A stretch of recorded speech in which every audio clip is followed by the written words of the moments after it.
للہ رب العالمین والصلاۃ والسلام علی رسولہ الکریم اما بعد فاعوذ باللہ من الشیطان الرجیم بسم اللہ الرحمن الرحیم فلا اقسم بما تبصرون وما لا تبصرون انہ لقول رسول کریم وما هو بقول شاعر قلیلا ما تؤمنون صدق اللہ العظیم۔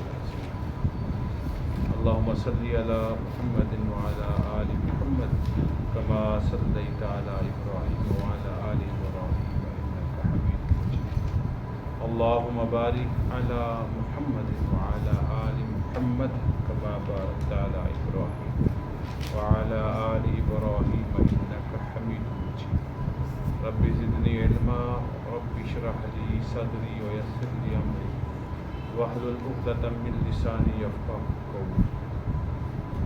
ارشاد باری تعالیٰ ہے فلا اقسم بما تبصرون، سو میں ان چیزوں کی قسم کھاتا ہوں جو تم دیکھتے ہو، وما لا تبصرون، اور ان کی جو تم نہیں دیکھتے، انہ لقول رسول کریم، بے شک یہ قرآن رسول کریم کی زبان سے نکلا ہے، وما ہوا بقول شاعر، وہ کسی شاعر کا قول نہیں، قلیلا ما تؤمنون، مگر تم بہت ہی کم یقین کرتے ہو، ولا بقول کاہن، اور نہ ہی کسی جادوگر کا قول ہے، قلیلا ما تذکرون، تم بہت ہی کم غور کرتے ہو۔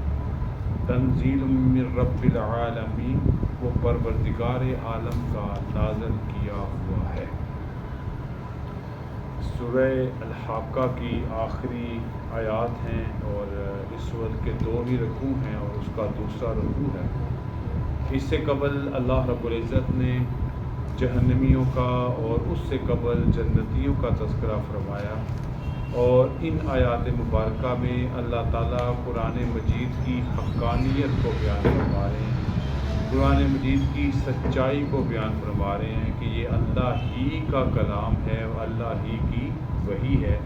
جیسے کہ قریش مکہ یہ کہا کرتے تھے کہ یہ نبی علیہ السلام اپنی طرف سے بنا کر لے آتے ہیں اور ہمارے سامنے پیش کر دیتے ہیں، اللہ تعالیٰ ان کے اس دعوے کو جھوٹا کر رہے ہیں، رد فرما رہے ہیں، اور اللہ تعالیٰ نے 2 طرح کی قسمیں اٹھائیں، فلا اقسم بما تبصرون، سو میں ان چیزوں کی قسم کھاتا ہوں جو تم دیکھتے ہو۔ اس سے مراد وہ تمام چیزیں ہیں جو انسان کی نظروں کے سامنے ہیں۔ آپ اس میں جمادات سمجھ لیں، نباتات سمجھ لیں، حیوانات سمجھ لیں، پھل سمجھ لیں، میوہ جات سمجھ لیں، ہر وہ چیز جو انسان کو نظر آتی ہے اللہ تعالیٰ نے اس کی قسم اٹھائی۔ اور پھر اگلی آیت میں فرمایا وما لا تبصرون، اور ان کی بھی قسم جن کو تم نہیں دیکھتے۔ اس سے مراد فرشتے بھی، اس سے مراد اللہ کی ذات، اپنی ذات بھی ہے، اس سے مراد حشر کے واقعات ہیں، قیامت کا دن ہے، اس سے مراد غیب کی وہ تمام چیزیں جو انسان کی آنکھوں کے سامنے نہیں ہیں۔ تو اللہ نے فرمایا انہ لقول رسول کریم، یہ قرآن مجید جو حضور اکرم صلی اللہ علیہ وسلم سے کی طرف نازل کیا گیا ہے اور آپ اس کو بیان فرماتے ہیں، بے شک یہ قرآن رسول کریم کی زبان سے نکلا ہے، یعنی کہ اللہ تعالیٰ نے اس کو نبی علیہ السلام کے قلب اطہر پہ اتار کر ان کی زبان کے ذریعے سے انسانوں تک پہنچایا ہے۔ وما ہوا بقول شاعر قلیلا ما تؤمنون، وہ کسی شاعر کا قول نہیں ہے مگر تم بہت ہی کم یقین کرتے ہو۔ یعنی اہل مکہ سے اللہ مخاطب ہو رہے ہیں جنہوں نے نبی علیہ السلام کے متعلق یہ فیصلہ صادر کر دیا اور یہ بات عام کر دی کہ آپ صلی اللہ علیہ وسلم یہ شاعری کا کلام کرتے ہیں۔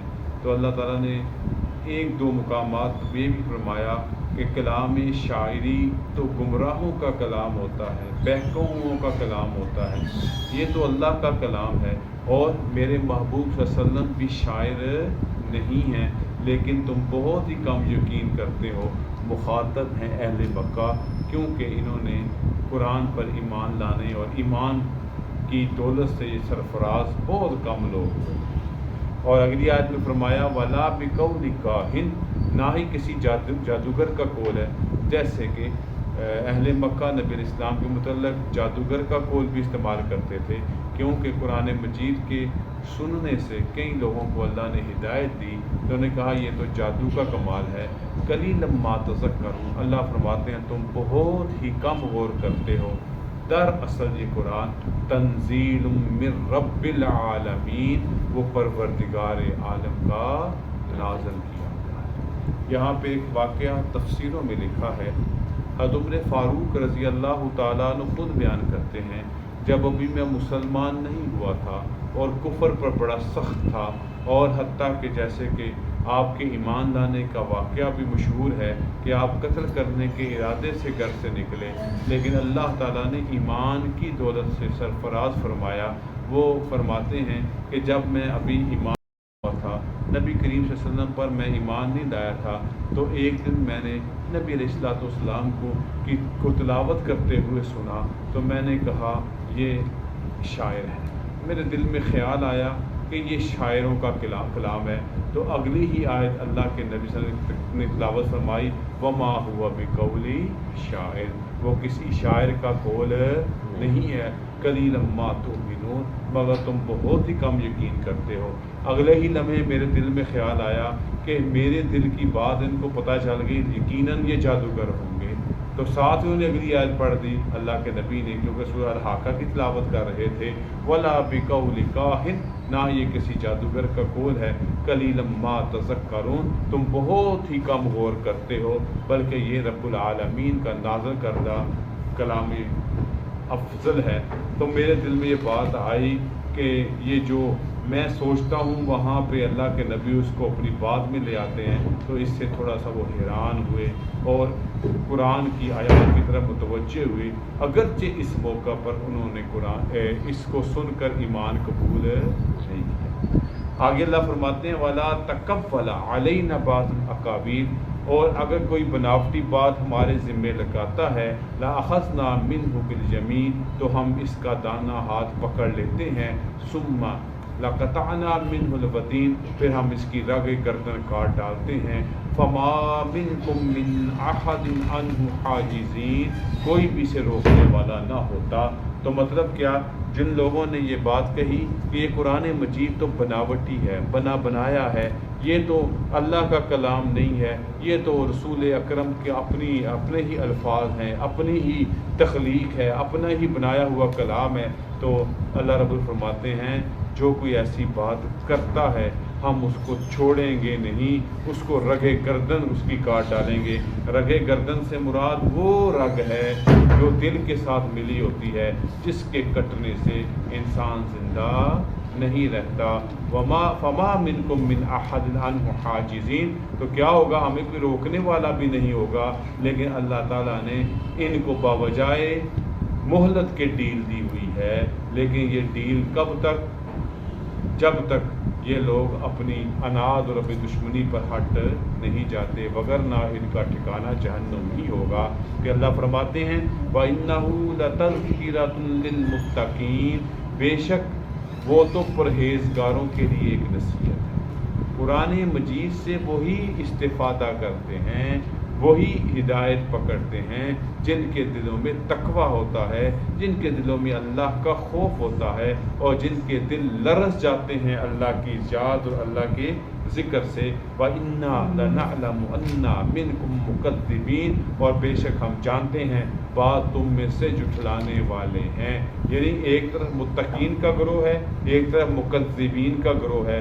متقین ماننے والے، اللہ کا ڈر رکھنے والے، تقوی اختیار کرنے والے، رجوع اللہ کرنے والے، ان کے لیے قرآن بہت بڑی نصیحت ہے جس سے اللہ ان کو ہدایت دیتے ہیں۔ اور دوسری طرف اللہ فرماتے ہیں ہم ان کو بھی جانتے ہیں جو تم میں سے جھٹلانے والے ہیں، یعنی جو قرآن کی باتوں کو نہیں مانتے، قرآن کے ایمان کی اور احکام الہیہ کے منکر ہیں، تو وہ مکذبین ہیں۔ ان کے بارے اللہ نے فرمایا وَإِنَّهُ لَحَسْرَةٌ عَلَى الْكَافِرِينَ، بے شک وہ کفار پر باعث حسرت ہیں، یعنی یہ لوگ کافر باعث حسرت ہوں گے۔ وَإِنَّهُ لَحَقُّ الْيَقِينِ، بے شک وہ یقین کرنے کے قابل ہے، یعنی کون لوگ؟ جو متقین ہیں، وہ کافروں کے لیے حسرت ہوں گے، کاش جب ان کو اللہ تعالیٰ آخرت میں کامیابی عطا فرمائیں گے تو یہ کافروں کے لیے یہ لوگ یعنی متقین حسرت والے ہوں گے، کاش ہم بھی ان جیسے ہو جاتے۔ وَإِنَّهُ لَحَقُّ الْيَقِينِ، بے شک وہ یقین کرنے کے قابل ہیں۔ فَسَبِّحْ بِاسْمِ رَبِّكَ الْعَظِيمِ، بس اپنے رب کی تسبیح کا جو بڑا عظمت والا ہے۔ اور اس میں اس آخری آیت میں یہ بات ہمیں سبق اور پتہ دیتی ہے کہ ہمیں رب عظیم کی، اس کے نام کی ہر وقت تسبیح اپنی زبانوں پہ جاری رکھنی چاہیے۔ سورہ الحاقہ کا اختتام ہوا۔ اللہ تعالیٰ قرآن پڑھنے، سمجھنے اور سب سے بڑھ کر اس پر عمل کی توفیق نصیب فرمائے۔ وآخر دعوانا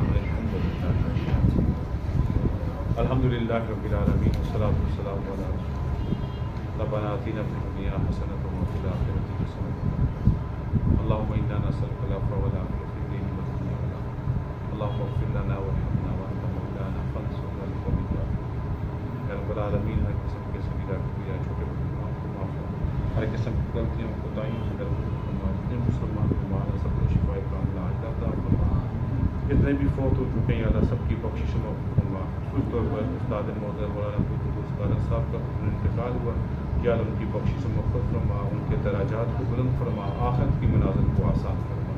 ربنا تقبل منا انک انت السمیع العلیم وتب علینا انک انت التواب الرحیم۔ صلی اللہ تعالی علیہ